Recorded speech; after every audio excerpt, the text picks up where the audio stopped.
So the meeting could commence at 6:01. Through you, Mr. Chairman, now live, so I will admit the two applicants. So now we're commencing the meeting at 6:01. Yes.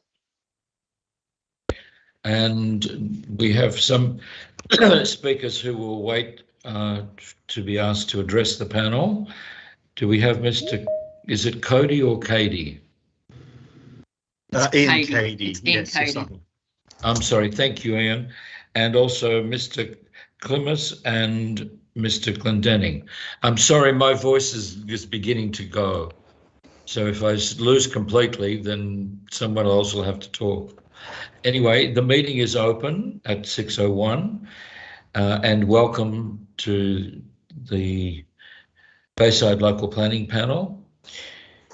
The purpose of the Bayside Planning Panel, the Bayside Planning Panel is charged with considering planning proposals of any scale and value and determining development applications where the value is less than $30 million and where there is a potential conflict of interest, or it is a contentious development, or there is a substantial departure from the development standards, or it is a sensitive development.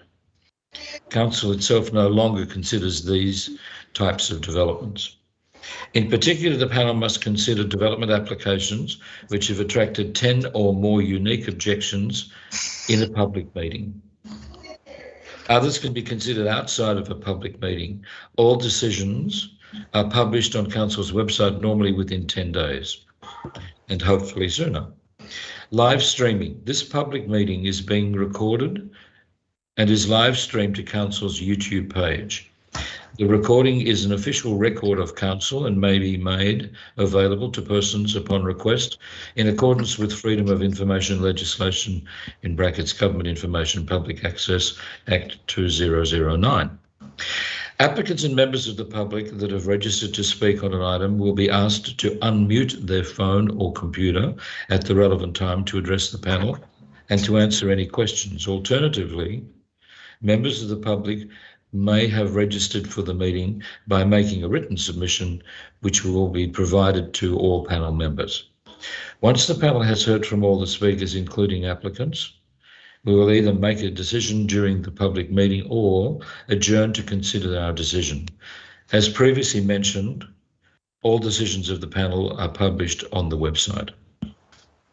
I'd like to welcome the other panel members who are on the panel tonight, and I'll let you introduce yourselves. If I could start, Helen, with you. Good evening, everybody. My name's Helen Deegan. I'm a town planner with some 30 years experience in state government and private consulting. I'm a fellow of the Planning Institute of Australia and sit on a number of planning panels. Thank you, Helen. Anthony, if you could introduce yourself, please. Yeah, my name's Anthony Reid. I'm a chartered professional engineer with over 30 years experience as a general manager or director of engineering in local government. We also sit on another planning panel. Thank you. And Thomas, welcome. Thank you, Chair. My name is Thomas Wong. I'm a community representative of this panel. My background is a town planner. I have nearly 30-year experience. The last 20 years in local government and is still going. I'm currently a team leader of development control team in the council. I hope my experience and my professional knowledge can make contribution to this panel. Thank you. And my name is Ross Bonthorn. I'm chairing the meeting this afternoon. I'm an architect urban planner. I was for some 29 years the principal architect and a director of the Lend-Lease group of companies. I spent since then the past 10 years involved in large-scale urban renewal projects, mixed-use projects in Australia, Asia, India, China, the Middle East, etc. And at the same time, I was involved as an elected councillor, alderman for the City of Sydney, established the Pittwater Council, and subsequently was elected to the Pittwater Council, and have served on a number of panels, committees for the planning panels and other government agencies. Thank you. I'll move into the body of the agenda. Item 1, acknowledgement of country. Bayside Council acknowledges the traditional custodians, the Gadjadjul and the Bidjadjul people of the Eora Nation, and pays respects to elders past, present and emerging. The people of the Eora Nation, their spirits and ancestors will always remain with our waterways and the land, our Mother Earth. Item 2, are there any apologies? I believe there are not. No, Chair. No apologies. Item 3, disclosures of interest. I don't believe there are any. If you could confirm, please, panel members. No, Chair. No conflict. No disclosures of interest. Item 4, minutes of the previous meetings. 4.1, Bayside Local Planning Panel, 13th of December 2022. Those minutes are confirmed as a true recording of the proceedings by the chairman of that meeting. And item 4.2, Bayside Local Planning Panel, 27th of September 2022, similarly confirmed as a true record of the proceedings of that meeting. And we have 2 items. There is one item that is a planning proposal, 5.1, which is the post-exhibition report, planning proposal for Rockdale Interchange Precinct, which I will declare open. And Mr. Caddy, if you would like to address the panel, and then I'll ask the panel if they have further questions of you. Thank you, Chair. This is a matter with some history, but I've reviewed the report before Council and think provides an appropriate summary. I'd emphasise that the matter has been assessed by an independent planner, who I believe is also present. So I won't take the panel's time with a lengthy presentation, but just make myself available if there's any queries that you may have of me. Ian, thank you very much. I guess as a beginning, I think that this is a very worthy project. First comment. I mean, it's an extraordinary site, and having personally, and I believe the other panel members have all been out there, it's a very welcome potential proposal that's being put forward. And on that basis, the panel has, I think, spent a little bit of time thinking through how best we can reinforce and assist in a further understanding by the councillors and by the community of just the relevance of this particular project. And so whilst there is, and you have seen a report and a recommendation from the staff, it's not that we are questioning in any way that recommendation. We are trying to, in fact, add to it and to assist in the process of allowing it to proceed into reality as quickly as possible. So it is hopefully you would understand why some of the things are being suggested to you tonight. Mm-hmm. We've had some discussions and drafted out some information, and for reasons you would understand, this application has been referred to an independent assessor. Yes. So Helena has been working with us on this. And so, Helena, if you are able to, I don't see you on the screen. I'm here, Chair, thank you. Yeah. Rather than me read through some of the notes, etc., that I made and that we have discussed with you, would you be able to take us through? There are 5 or 6 points which are more about what I would call strategic planning than about design solutions, more about urban design policies and principles than about choosing letterboxes and picket fences. And so to my mind, it's a constructive process that is allowing the panel to offer advice to the councillors and the community that they may find acceptable and encouraging. So, Helena, if you wouldn't mind running through just very briefly, and then we can come back to it. Sure. So the panel has asked me just to prepare a recommendation from it to go to the council to the next Helena, meeting. sorry, could you speak a little louder, please? Oh, sorry, yes. Just turn my volume. panel's asked me to just prepare a recommendation of its comments to go through to the council's consideration of the planning proposal. So my understanding is that the panel's supportive of the planning proposal. So it's recommending that the council forward it to the department to be notified in accordance with section 3.36 of the EPA Act. Secondly, that it adopt the draft DCP subject to the amendments which were undertaken post-exhibition. And then also there is a question which I understand the panel wants to discuss around affordable housing contributions, which were identified in the original planning proposal. Now we understand that the site has a number of disparate owners, and that what the planning proposal application suggested was that the issue of affordable housing would be dealt with at the DA stage. So there's a suggestion that the DCP may be amended to include a requirement to highlight that matter will be considered at the DA stage. Thirdly, there's an item in relation to the Rockdale Public Domain Plan, which the council will be or is in the process of preparing.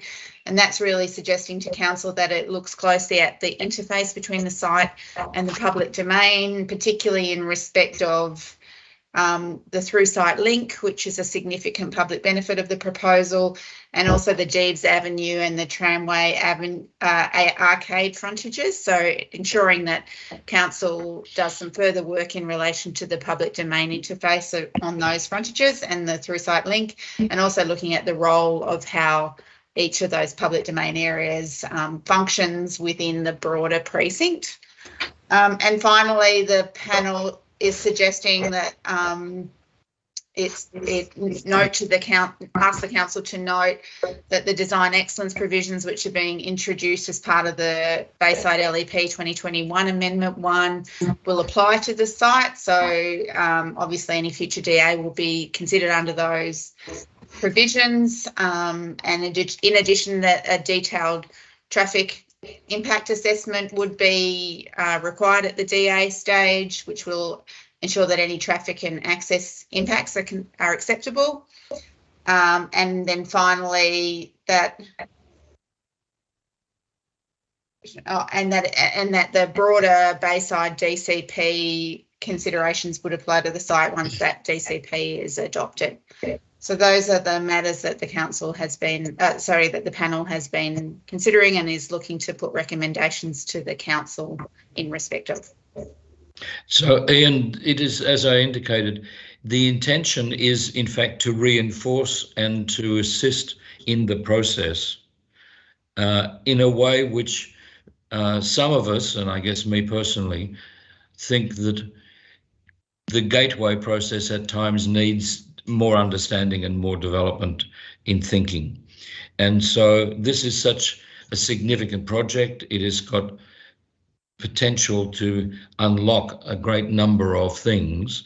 And many of the comments that you've read out, Helena, are pretty basic and would happen anyway, but it was just almost a checklist of things to say, these are things we as a panel think need to be addressed in order to ensure that the outcome is what the community should benefit from most.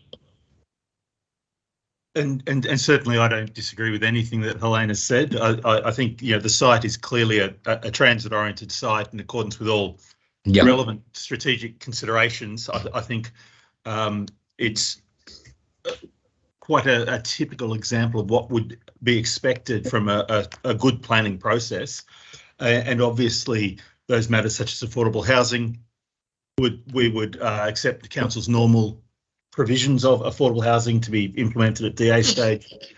Obviously, we'd be wanting to work with council to integrate the public domain. The design excellence, I think, for a project of this scale is completely normal and expected, and we think it's quite appropriate to go through. And to date, I've been working with Helena on site-specific DCP, and there was a couple of issues to be resolved, but they've all been resolved now, and we're quite comfortable that that's an appropriate path forward. I mean, I think the panel is very much impressed with the fact that it's not just a planning proposal that says the FSR is now something and the height is now something. It has gone into the detail of a DCP and some of the urban design guidelines and principles that should well be embodied in something like this process. And so it's not an apology in any way to you or the panel, but it's basically saying we think this is the most constructive thing we could do in order to assist. Helen, did you have any comments? Yeah, look, I'd just like to explore a little bit more, Ian, if I may, in relation to, I think, particularly the applicant's planning proposal documentation did acknowledge and talk about affordable housing. Just keen to kind of understand or explore in your mind how you could see that being implemented through the DA stage and maybe what that mechanism could look like. Well, I suppose in terms of this site, I wouldn't say that there's anything unique about this site. What we're doing is resolving the built form and yields, and the implementation of affordable housing, I would suggest, is something that is appropriately done across the LGA or across the town centre, as a general matter of council policy, and we would accept that applying to this site. I don't think there's a special uplift or a special circumstance that a site-specific approach is required. But if council adopts a position on affordable housing, well, that would be something that that we would be happy to proceed with. So, because there's not been a planning agreement with this particular application at all, has there? No, there hasn't. No, right, okay. So, and then in terms of public benefit, it's been seen to be obviously the through site link and the public domain works with the setbacks and on street level. Also, it's very much about integrating with the overall planning of the town centre. Yeah. The reason this went forward as a site specific was to deal with the site specific issues that need to be resolved, but the whole town centre is moving forward, and so a specific public benefit other than dealing with the particulars of this site wasn't seen to be necessary. Yeah. Okay. Yeah. Thank you. Anthony, do you have any comments or questions of Ian? No, I'm right at the moment. Thomas? No, I'm good, Chair. Helena? No, that's it from me. I think we're doing all right. That's yeah. No, I mean it's a very interesting process, and I think we perhaps tend to almost overcomplicate something rather than let it become very transparent and very clear as to what is intended. And so, unless Ian, you have any further comments, we will endeavour. No, just that it's been quite a rigorous but a positive process, and we look forward to resolving it, moving on with the site. Thank you. Well, we will hope to get a decision later tonight, or if not in the next day or so, to allow this to proceed as quickly as possible, in order that it doesn't get tangled up in the Christmas and festive season and go into a cupboard for a while. That would be much appreciated. That's fine. Well, thank you very much. Thank you for your attendance. We'll move on to the next item if you don't mind, but Thanks. Thank you, Chair. You're welcome. So the next item is item 6.2, and we have two people who have sought to speak, Mr. George Clemens and Mr. Brendan Glendenning. Oh, do we have both of you here? Yes, Mr. Chair. Yes. I think I remember you both from a few weeks ago. Correct. That's right. And thank you again for coming to the meeting tonight. The clarification which I think you were asked to address has been, I believe, quite well undertaken, and the recommendation from staff is for approval with conditions. Do you have any comments or any observations you'd like to make about the recommendation as it appears, and then I'll open it up to the panel members. Thanks, Mr. Chair. Yeah, obviously we support the recommendation. Our priority is to get an approval out of tonight, but there is one condition we'd just like the panel to reconsider, which is condition 52D. It's the maximum occupancy. The information we provided in the original DA was based off a broader two-step DA, which sought 171 patrons, and it sought an expansion of the area of the premises. So no objections to the condition in its original form. However, now the application always has, just seeks a fit out effectively. So we're not sure that it's a condition limiting the capacity is warranted in this instance for a fit out.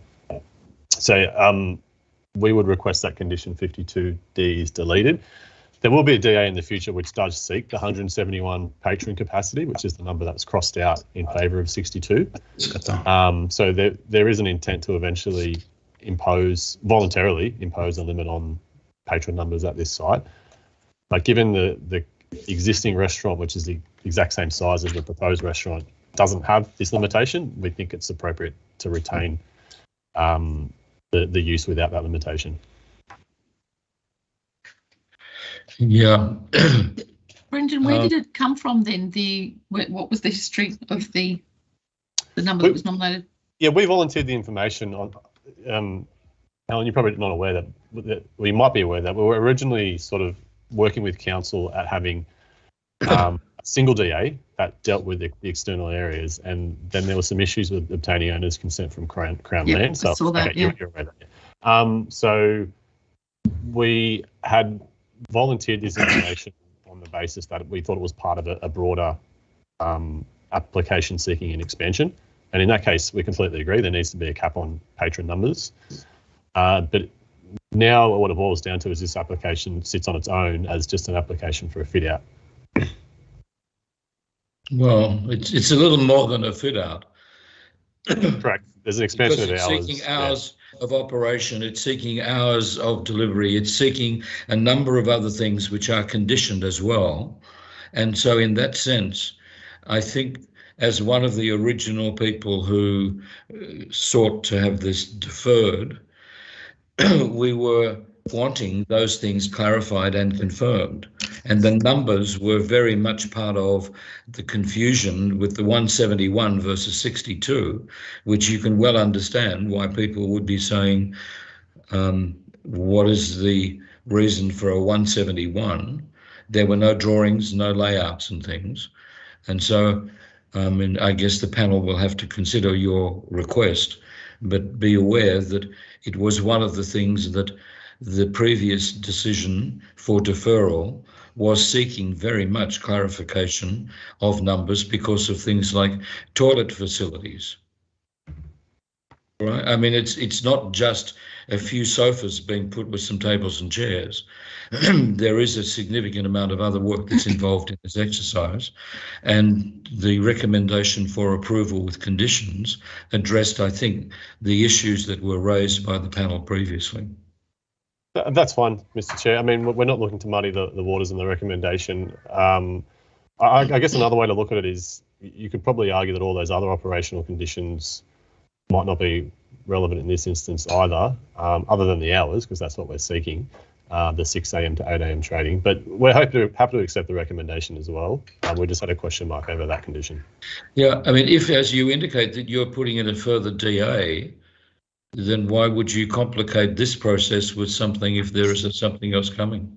That's actually the reason why, because I'm just a bit worried that when we come back for the next DA, we're going to be asked questions by a new panel potentially about why are you increasing patrons from 62 to 171. Yeah, that's actually the only reason I wanted to but it raises the bigger DA, from what I recall of the discussion previously, raises a number of other questions which are nothing to do with what we're talking about here.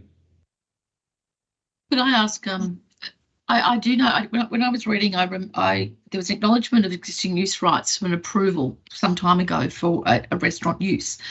Did that previous approval have any connection to patron numbers, table numbers, or anything like that? No, it doesn't, but there's a consent later on which establishes some operational details. Yes. I think it's 2006, but it doesn't establish anything much beyond hours, really. Right. Okay. And so my understanding, you could clarify as well, within the plan of management, it also refers to numbers. Yeah, I guess, as So, I said, this is what we were seeking was yeah, a consistency in all of the documentation, which helps you, but also clarifies exactly the whole submission and the operation that's proposed. So if we start tangling or detangling bits of it, it may end up being, to my mind, as confused as it was previously. yeah, I don't have a problem with that. That's fine. If that's the position of the panel, we're happy to accept that. And these are patron numbers. Do you have a takeaway element to the offering as well? Yes.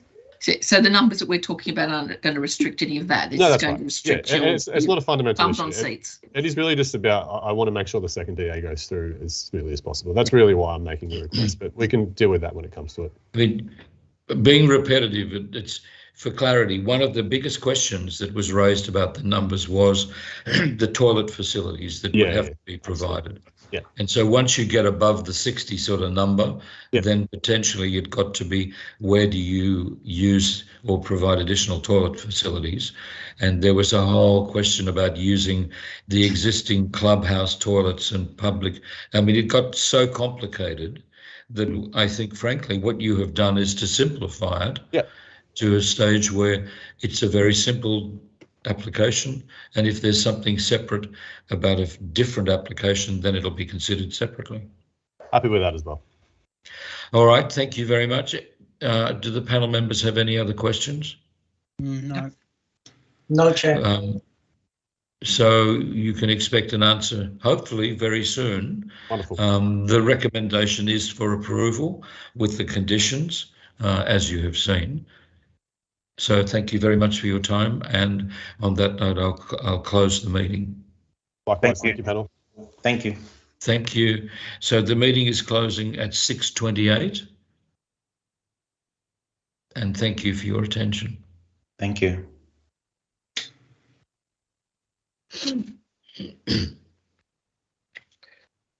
Okay.